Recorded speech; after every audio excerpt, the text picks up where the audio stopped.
Hello guys, welcome to another build. This time it's gonna be for Necromancer, one of the only two classes that haven't been made available in the closed beta, so you can play them now in the open beta.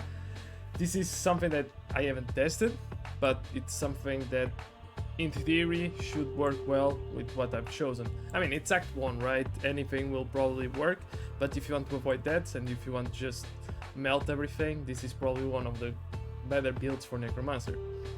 Now, our basic skill will start with Hemorrhage. Hemorrhage, basically, we are bursting an enemy's blood and we are dealing 25% damage. And it also has a percentage chance of forming Blood Orb. We'll put 2 points on it. Then we go with Enhanced Hemorrhage, which means that after you pick up the Blood Orb, your next Hemorrhage will also deal damage to enemies around your target, and it will also grant you Essence. Then we go with Initiate Hemorrhage, which give you 45. That's pretty good. 45 is pretty good. I can test that for the Barbarian. So, pretty good. As you are spamming Hemorrhage, you get 45. And you should pick up the Blood Orbs as you are doing this. For our core skill, or main skill, which will be Bloodsurge. Bloodsurge, we are drawing blood from enemies. We are dealing 20% damage. And we are expelling basically a Blood Nova. If you played League of Legends, think of Vladimir, is W, I think. That's basically Bloodsurge.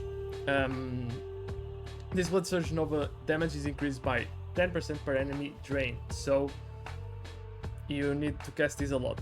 Then we go with Enhanced Bloodsurge, which is gonna heal you for 1% of your maximum life when drawing blood from enemies. Makes sense, right? It's the same as what I was saying in terms of Vladimir from League of Legends, if you know that reference. It will, if one or more enemies are drawn, then you will heal for more, of course. Then you have the Supernatural Bloodsurge.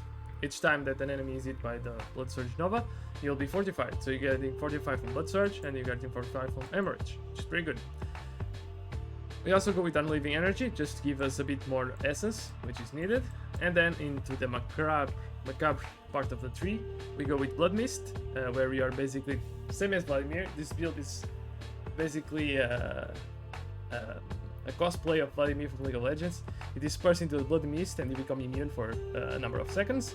Your movement speed is reduced, and you are periodically dealing damage to enemies as you pass through them. And as Blood Mist, basically casting a skill that overpowers reduces the cooldown of Blood Mist by some seconds. Then you have Ghastly Bloody Mist, which means that Bloody Mist will leave behind a corpse every second that is being used. We go with Corruption for the next part, and Decrepify. You are basically cursing a target and enemies and area, and enemies are being afflicted with Decrepify and are slowed by 50% and deal 25% less damage. Very good for damage reduction. You go then with Enhanced, which means a lucky hit. Enemies hit will, while afflicted with Decrepify, have a 10% to be stunned, 10% chance to be stunned as well.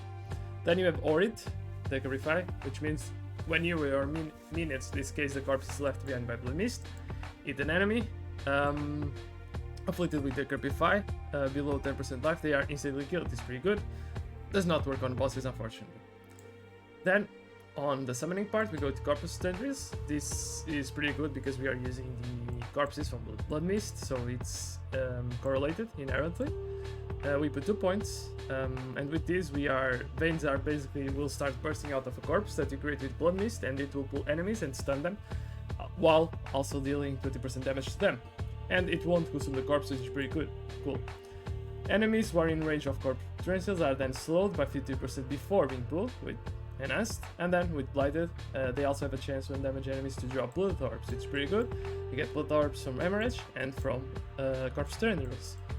For our ultimate, we'll go with Bloodwave, which will conjure a tidal wave of blood that deals 90% of damage and knocks back enemies. It's pretty good for a wide AoE ultimate, so you basically can delete everyone by casting Decrepify and Corpse Tendrils, and while doing Bloodsurge as well. Prime Bloodwave, which will also slow enemies, and Supreme Bloodwave, which will leave behind Blood Orbs as we need them. So, the main idea here is we'll spam Hemorrhage here, we'll spam Hemorrhage, and in order to do damage and while we are spamming Hemorrhage, we'll farm these blood orbs, which will pick up, and which will generate more essence that's needed to use on bloodsurge. Bloodsurge will be basically the main AoE skill, as you know.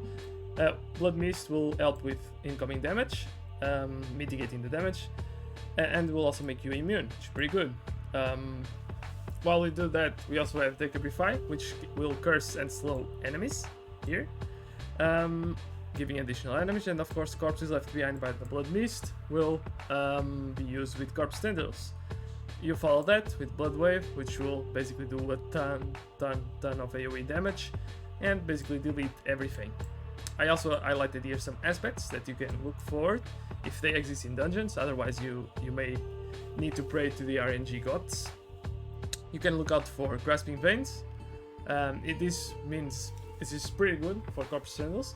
You'll gain higher increased critical strike chance for a number of seconds when you cast Corpse Tendrils, and you'll deal bonus critical strike damage to enemies damaged by Corpse Tendrils. Pretty good one that you should look out for. RNG, of course. Aspect of Inner Calm.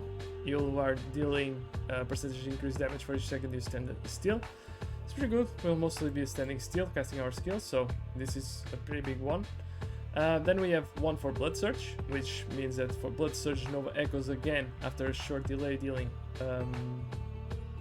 a percentage less damage. Pretty good as well for Bloodsurge.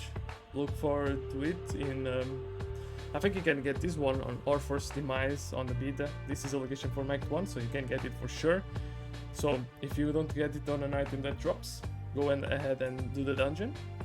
Then I put here some resource ones, which is while at full life, Blood Orbs grant essence. This is pretty good. While we are getting some essence here from the Blood Orbs dropped by Hemorrhage and the ones dropped on Corpse Tendrils. This will give you even more Blood Orbs, so you are never lacking for essence. You also have Blood Orbs will reduce your ultimate cooldown by a number of seconds. Pretty good. If you get a lot of Blood Orbs, you are also reducing your ultimate cooldown. The less cooldown you have on your ultimate, the more you can spam AoE damage, so in my eyes it's pretty good. That's it for our Necromancer build. If you have any comments, any questions, let me know in the comments. But I will look for these aspects when fighting in dungeons and when gear drops. If you don't get them on the items that you drop, do the dungeons, extract the aspect from the legendary that you got, and imprint the one that you got from the dungeon. That's how you do it. As always, as I mentioned on my previous builds, don't forget about consumables, thorns, armor up, and resistances. Also, if you want to min-max, go for enchantments on sockets on armor. I'll leave that to your to you. It's pretty straightforward, but it's only for min-maxing, and I don't think it's needed for a beta. I would say that's pretty important for the full release, but it's not the full release. So do it as you like. See you on the next one on Druid, and it's gonna be the last build. Thank you guys, see you on the next one.